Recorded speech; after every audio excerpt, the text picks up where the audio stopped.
Well, hello and welcome to Knife Delights. Well, today I'd like to share with you my camp knife slash scout knife slash utility knife collection. Yes, sir, this knife pattern goes by about 3 different names. And I'm going to start off by reading a little bit out of Levine's Guide to Knives and Their Values, the 2nd edition. And he has a section in here on utility and scout knives. This was written by Dennis Ellingson, and he was a writer for Knife World. The utility knife is an equal-ended, multi-blade pattern. The standard utility knife is 3 5/8 inches long closed and has 2 back springs and a bail. It has 4 blades, ordinarily a spear master blade, a punch, a can opener, and a screwdriver slash cap lifter. Now, as you can see here, I've actually got a utility knife or scout knife all tore apart here. I've been practicing on my restorations. This happens to be a Sabre, and this particular Sabre model, number 619, was made in Japan. Now, Sabre had knives made in a lot of different countries, including the US, over the span of their existence. I actually have one here I'll be showing that was made in Ireland. Now, just to paraphrase some of the rest of the article, there are, 6-bladed versions. Some have a pen blade instead of a punch on the top. And in the 1920s, this version was called the picnic knife, or by some firms, the Army and Navy pattern. The standard 4-blade utility knife seems to have been a cross between the American equal-end cattle knife and German and Swiss multi-bladed hunters and soldiers knives, a hybrid that was conceived sometime around 1900. However, 4-blade utilitarian multi-blades date back to at least the 18th century.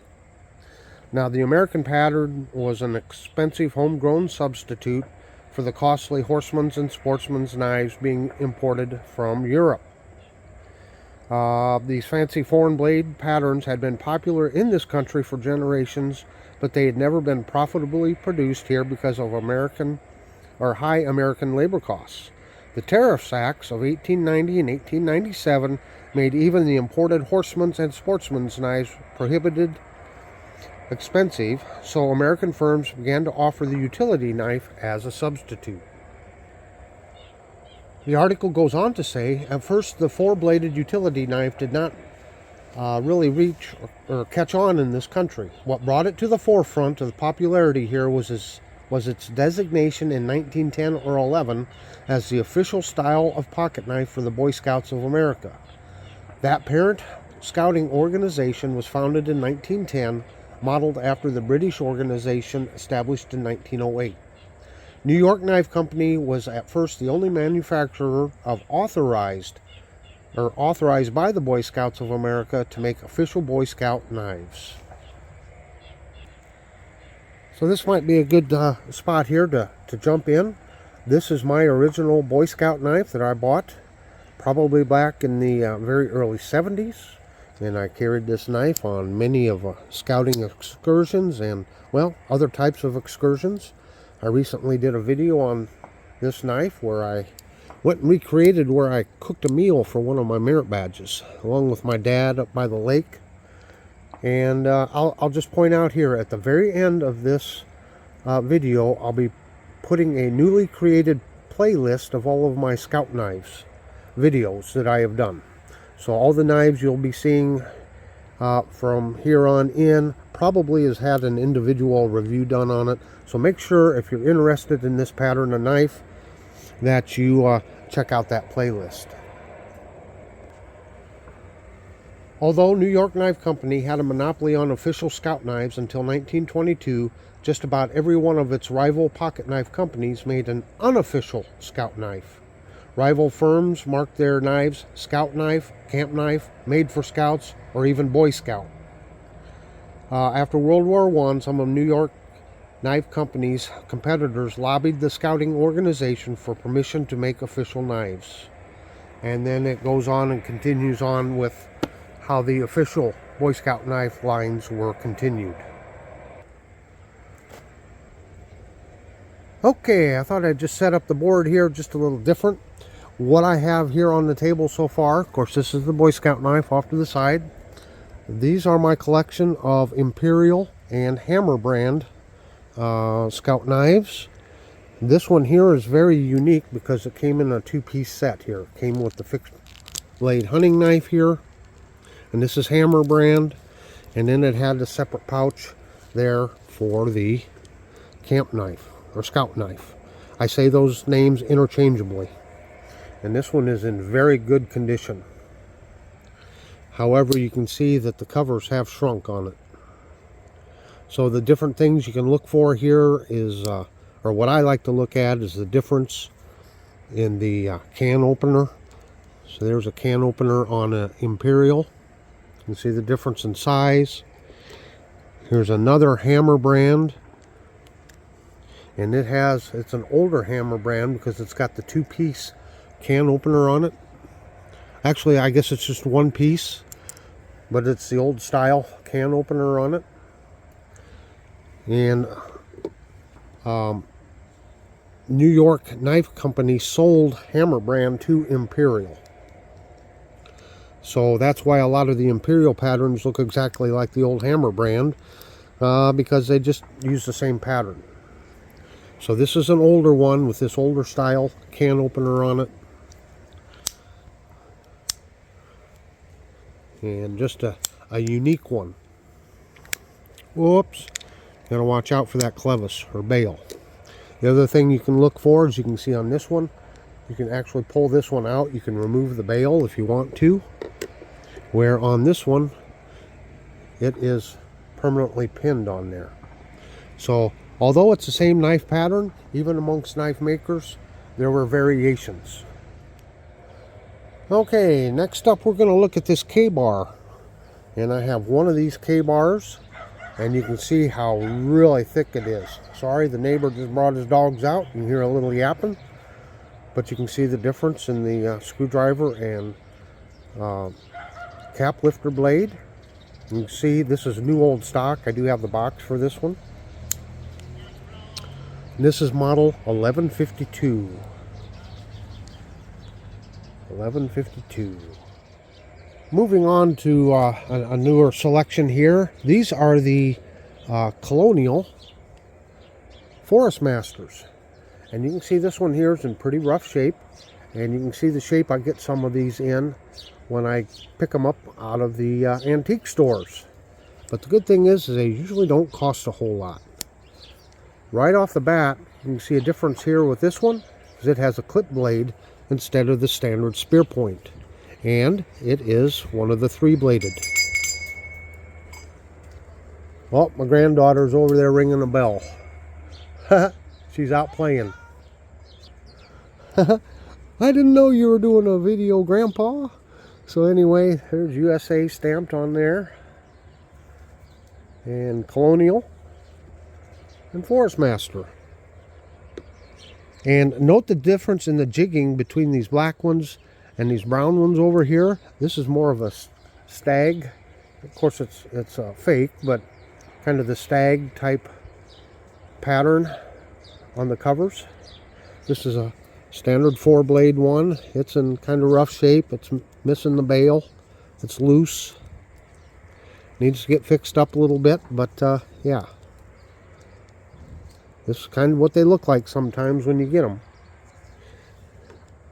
And of course, here's one that's in pretty prime condition right here. You can clearly see that tang stamp there, Providence, Rhode Island. Nice spear point blade. It looks to be unused. And then we've got one here with the brown, more of a bone type jigging to it. There's the spear point. Looks like it's been used some. But other than that, standard tools on it. And here's a smaller 3-bladed version. And it has been used some, but not too bad. Colonial, Providence, Rhode Island, patent pending. But, yep, a 3-bladed. And look at this one here. This is what I like to look for on all these different camp knives or scout knives. Look at the difference on this can opener here. How it's got that sharpened little swedge in there. So just a little different look. We'll take a look at a modern interpretation of a camp knife. This is a Rough Ryder right here. This would happen to have been a gift from Byron. Yeah, got splitting slices. So this is Rough Ryder's modern interpretation of a camp knife. You can see it's quite a bit bigger than a standard camp knife. Quite a bit thicker. And most of these are 2 springs. This one seems to have a spring for each blade. But you got a punch, but a little different style punch there. This gargantuan cap lifter and screwdriver blade. It is in the bone stag. Look at that great big can opener on it. Yeah. So you can see that's a pretty hefty one there. And of course it's got a great big bail on it also. Well, here's an interesting one that I picked up, and it is in pretty rough shape. You can tell by the old style can opener there. You can see how the blade's been worn down there. Somebody's gotten a lot of use out of this one. But this is actually from PAL Cutlery. And I did not have one from PAL, so I was happy to be able to find this one. It needs some work and cleanup done on it. But there's a shot at the tang stamp there. PAL Cutlery, made in USA. Just another example of, oh, look at how thick that one is. Just look how thick that can opener is on that. So, just a project. Missing the bail. Got a little chip here. So, another good project for me. Moving along to a Kutmaster. This is one of the first camp knives I found in an antique store. I think this was the only knife in the whole store, and it was just sitting off on a shelf. And I picked it up, and it looks like it is absolutely brand new. I don't think it's ever been used. So this is the Kutmaster. There we go, Utica, New York. The punch. And again, look at the difference in the can opener. Just a little different style. And this is what I really like to look for, is all these different kinds of styles. Moving along now to a couple of military style knives. This was what was called the Army Engineer's knife. And this was made by Camillus. And I happened to do a review on one that Big J sent to me. And he has one that's in prime condition. Just excellent, excellent condition. That he found at a garage sale. But look at the difference here. You got the little knob there to grab onto. Pull it out. I got a little work to do yet on this one.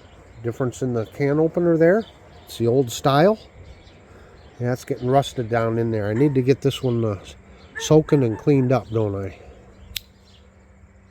So, this one would be World War II era. I did do a video on this one and on this next one here, the Navy one, and it is in the playlist. So if you want to learn more about this one, why, check that video out. Oh, boy, that snagged me. Okay, this was a Navy utility knife. Again, World War II era.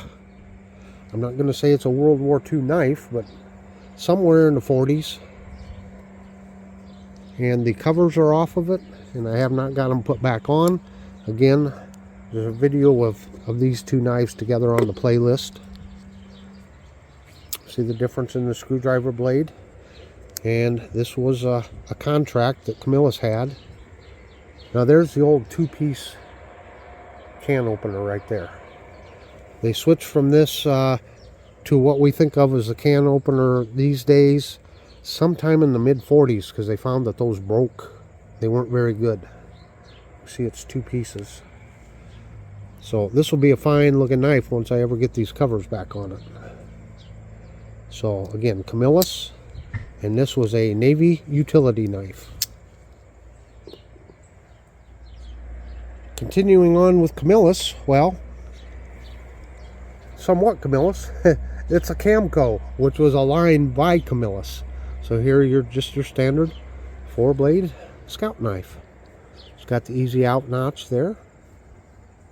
And again, kind of in rough condition. I really need to get to working on this one. Would you like to see me refurbish this one? Leave me a comment if you'd like to see a refurbishing video on this one. So it's got some rust. I think I did soak it in mineral oil at one time, but boy, she's in rough shape. She needs to get cleaned up. So many knives, so little time. And then, of course, this was my latest pickup. I got this on a trip down to Illinois and met up with Big J and Sarah and Byron. And we got this in a pawn shop, and I just recently did a video on this one. And yeah, the whole stainless steel model. There's the can opener. There's your blade, your screwdriver blade. I'm going to close this up. And there's your punch.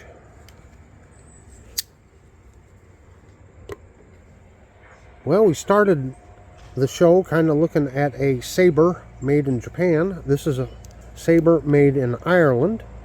And you can see that the can opener is different. That's a little different style of can opener, just a little bit different. And we see Sabre, Ireland. Again, Sabre had knives made in lots of different countries. Look at the difference in the punch there. It's a little short punch there. And there's your screwdriver blade. And they referred to this as the camper's knife. The camper's knife. Now we're going to give a couple of honorable mentions, because I think coming out of these, here is more of a, well, a miniature, kind of a multi-bladed. This one doesn't fit in quite as well, but this is a nice little miniature knife made in Japan, post-World War II, kind of multi-bladed. But this is what I was really thinking of as kind of a modernization or an upgrade to your camp knife is the hobo knife. So again, this one was made in Japan, and it just says stainless Japan on it there. But there you got a knife blade, you got a can opener, and again, look at the sharpened edge right there.